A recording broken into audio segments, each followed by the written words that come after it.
Hello student, कैसे हो आप सब। उम्मीद करती हूँ अच्छे ही होंगे। तो बेटा, हमने अपनी पिछली वीडियो में पढ़ा था संश्लेषित रेशों के दो प्रकार के बारे में, कौन कौन से, रेयोन और नाइलॉन। उम्मीद करती हूँ तुम दोनों को वो टॉपिक अच्छे से समझ आ गए होंगे। आज हम तीसरे यानी कि पॉलीएस्टर और एक्रिलिक के बारे में जानेंगे, जो कि क्या है, संश्लेषित रेशे का तीसरा प्रकार है। ठीक है, तो बच्चों, पॉलीएस्टर एक अन्य संश्लेषित रेशा है। इसे रेशे से बने कपड़ों में आसानी से सिलवटें नहीं पड़ती। देखो बेटा, इस वाले की क्या विशेषता है कि इस रेशे से बने वस्त्रों में आसानी से सिलवटें नहीं पड़ती। यह सपाट रहता है, यानी कि बिल्कुल प्लेन रहता है। इसको प्रेस करने की भी ज़रूरत नहीं होती और सरलतापूर्वक क्या होता है, धुल जाता है, जो कि नायलॉन भी था। अतः यह वस्त्र सामग्री हेतु पर्याप्त उपयोगी पदार्थ है। और बेटा, इसका प्रयोग क्या किया जाता है, सामग्री हेतु किया जाता है। आपने लोगों को सुंदर पॉलीएस्टर कमीजें और अन्य परिधान पहने अवश्य देखा होगा।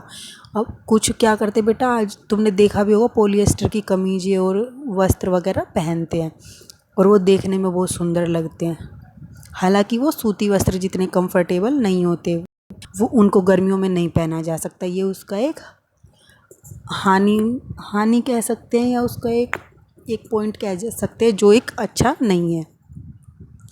आपने लोगों को सुंदर पॉलिएस्टर कमीज और अन्य परिधान पहने वैसे देखा होगा। टेरिलीन एक लोकप्रिय पॉलिएस्टर। अब पॉलिएस्टर का एक उदाहरण क्या है, जैसे हमने उसमें पढ़ा था नाइलॉन में कौन कौन से थे, जुराबे थी जो हमने वस्तुएं बनाई थी। ऐसे ही पॉलिएस्टर से क्या था, टेरिलीन क्या एक लोकप्रिय पॉलिएस्टर है। इसे बहुत महीन रेशों से खींचा जा सकता है, जिन्हें फिर किसी भी अन्य तंतु समान बुना जा सकता है। अब देखो बेटा, पॉलिएस्टर क्या है, एक लोकप्रिय टेरिलीन क्या है, लोकप्रिय पॉलिएस्टर है, जिसको क्या होता है, बहुत ही महीन रेशों में खींचा जा सकता है। मतलब बहुत ही बारीक रेशों में खींचा जा सकता, बनाए जा सकते हैं, और फिर उनको बुनने के बाद हम अपने तंतु बनाते हैं और उन तंतुओं से फिर वस्त्र बनते हैं। ठीक है। मेरी माँ जल के लिए सदैव पेट बोतलें और चावल तथा चीनी संचयन के लिए पेट जार खरीदती है। मैं जानने के लिए उत्सुक हूँ कि आखिर यह पेट क्या है। अभी देखो, जैसे हमने बेटा पढ़ा था, पॉलिएस्टर का एक लोकप्रिय पॉलिएस्टर कौन सा था, टेरिलीन। ऐसे ही एक और पॉलिएस्टर कौन सा है, पैट, PET, पैट, जिसका प्रयोग किस लिए किया जाता है, जो बेटा किचन में यूज होते हैं, डब्बे, बोतल वगैरह, ये सारी चीज़ें बनाने में किया जाता है, या किसी भी चीज़ को स्टोर करके रखने के लिए जो वस्तुएं बनती है, उनमें पैट का प्रयोग किया जाता है। अब पैट एक बहुत सुपरिचित प्रकार का पॉलिएस्टर है। इसका उपयोग बोतलें, बर्तन, फिल्म, तार और अन्य बहुत सी उपयोगी उत्पादों के निर्माण हेतु किया जाता है। चारों ओर दृष्टि घुमाइए और पॉलिएस्टर से निर्मित वस्तुओं की एक सूची बनाइए। इतना तो अंदाज़ा आपको लग ही गया होगा कि पैट का प्रयोग किस लिए किया जाता है। जैसा कि उदाहरण में दिया हुआ है, बोतल बनाने में, बर्तन बनाने में, तार बनाने में, फिल्म बनाने में। ठीक है। तो पॉलीएस्टर बेटा, वर्ड का मीनिंग क्या है, पॉलीएस्टर क्या है, दो वर्ड से मिलकर बना है, पॉली और एस्टर। पॉली हम पहले पढ़ चुके हैं, क्या मतलब होता है, अनेक। एस्टर मतलब क्या है, तो अनेक एस्टर को मिलाने के बाद हम, एस्टर एक तरह का रसायन है, तो पॉलीएस्टर क्या बन गया, अनेक एस्टर को मिलाने के बाद, यानी कि अनेक रसायनों को मिलाने के बाद हमें मिलता है पॉलीएस्टर। यानी कि अनेक छोटी छोटी एस्टर की इकाइयों को जोड़ने से हमें क्या मिलता है, पॉलीएस्टर।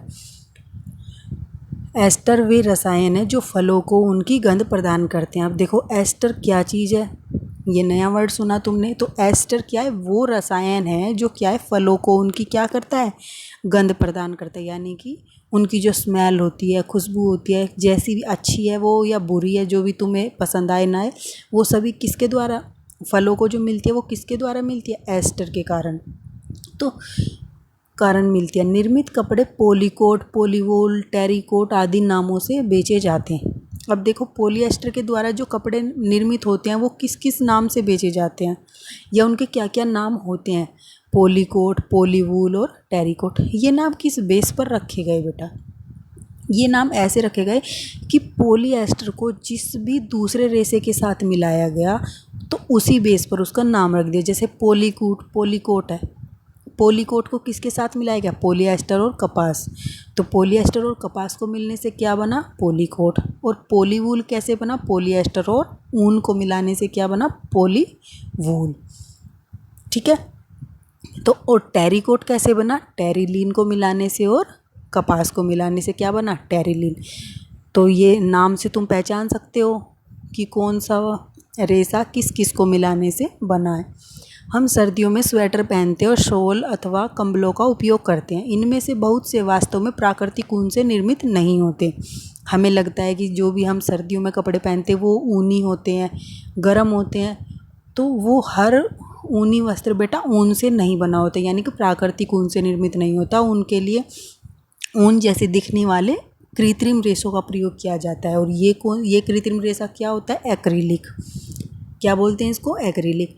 प्राकृतिक स्रोतों से प्राप्त ऊन काफ़ी महंगी होती है। अब देखो जो अभी हमने बताया प्राकृतिक रेशे जो होते हैं वो बेटा बहुत महंगे पड़ते हैं, क्योंकि उनके लिए क्या क्या करना पड़ता है हमें?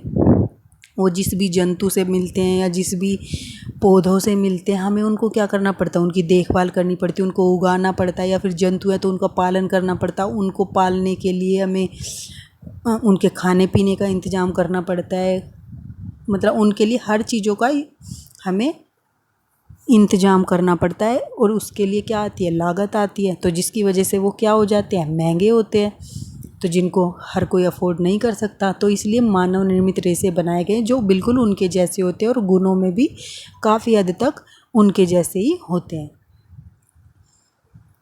और एक्रेलिक से बनी वस्तुएं अपेक्षाकृत सस्ती होती हैं। बताया था जो मानव निर्मित रेशे होते हैं वो क्या होते हैं? प्राकृतिक रेशों के अपेक्षाकृत सस्ते होते हैं। ये विविध रंगों में उपलब्ध होते हैं। संश्लेषित रेशे अधिक टिकाऊ और पहुंच के भीतर होते हैं, जिससे ये प्राकृतिक रेशों की अपेक्षा अधिक लोकप्रिय होते हैं। और ये क्या होते हैं बेटा? संश्लेषित रेशे टिकाऊ होते हैं और पहुंच के भीतर यानी कि सस्ते होते हैं। आप पूर्व में प्राकृतिक रेशों को जलाने का क्रियाकलाप कर चुके हो।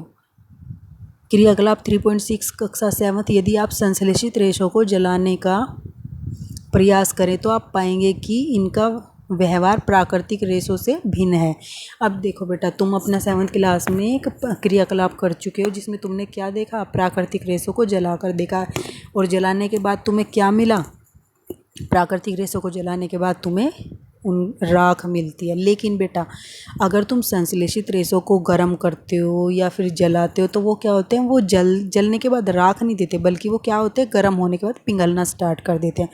तो यही उनकी पहचान होती है प्राकृतिक और संश्लेषित रेशों की। यह वास्तव में संश्लेषित रेशों का एक हानिकारक गुण भी है। देखो बेटा ये इंपॉर्टेंट लाइन है।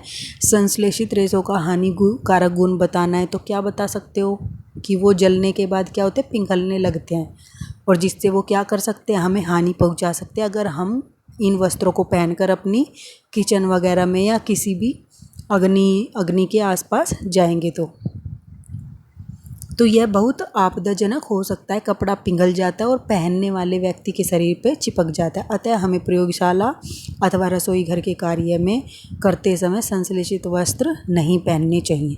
तुमने बेटा देखा भी होगा, कई बार तुम किचन में कोई भी चीज़ को गर्म करते हो, अगर उसको तुम किसी कपड़े से उठाते हो और अगर वो संश्लेषित रेशे से बना होगा तो बेटा वो चिपक जाता है कई बार, अगर अधिक वस्तु अधिक गर्म है तो। और कई बार हमें क्या होती है? हाथ भी जल जाता है। तो बेटा इससे ही पहचान कर सकते हैं हम। इसलिए हमें क्या सीख मिलती है? कि हमें रसोई घर में एक तो ये संश्लेषित रेशे जैसे कि पॉलिएस्टर को पहनकर कभी भी रसोई घर में या आग के पास नहीं जाना चाहिए। दूसरा, अगर हम जा रहे हैं तो हमें सावधानी बरतनी चाहिए। और हमें किसी भी गर्म वस्तु को पकड़ने के लिए पॉलिएस्टर का प्रयोग नहीं करना चाहिए, बल्कि किसका करना चाहिए? सूती वस्त्र का।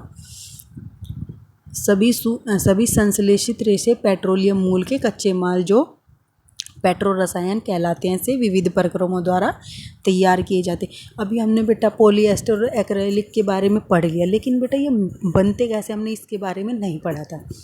जैसे कि रेयन था वो किससे बना था? कास्टलोक से।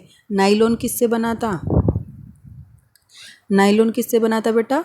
3 वस्तुओं से जो प्राकृतिक नहीं थी, मतलब प्राकृतिक कच्चे माल नहीं थे, जैसे कि जल था, कोयला था और वायु था। ऐसे ही बेटा जो पॉलिएस्टर होता है वो हमें किससे मिलता है? पेट्रोलियम मूल के कच्चे माल से। पेट्रोलियम मूल का कच्चे माल का मीनिंग क्या हुआ बेटा? जैसे दूध होता है तो वो एक मूल है किसका? दूध एक मूल है, कच्चा माल है किसके लिए? दही के लिए और लस्सी के लिए और मक्खन के लिए। ये तीनों चीज़ें अगर हमें चाहिए तो हम किससे प्राप्त कर सकते हैं? दूध से प्राप्त कर सकते हैं। तो ऐसे ही बेटा संश्लेषित रेशे प्राप्त करने के लिए पेट्रोलियम मूल के कच्चे माल को जो क्या कहलाता है? पेट्रो रसायन का प्रयोग किया जाता है। ठीक है बेटा, तो यहाँ पर हमारे संश्लेषित रेशों के प्रकार खत्म होते हैं। उम्मीद करती हूँ तुम्हें ये अच्छे से समझ आ गए होंगे। बाकी बेटा 3.3 हम अगली वीडियो में करेंगे। तब तक के लिए थैंक यू।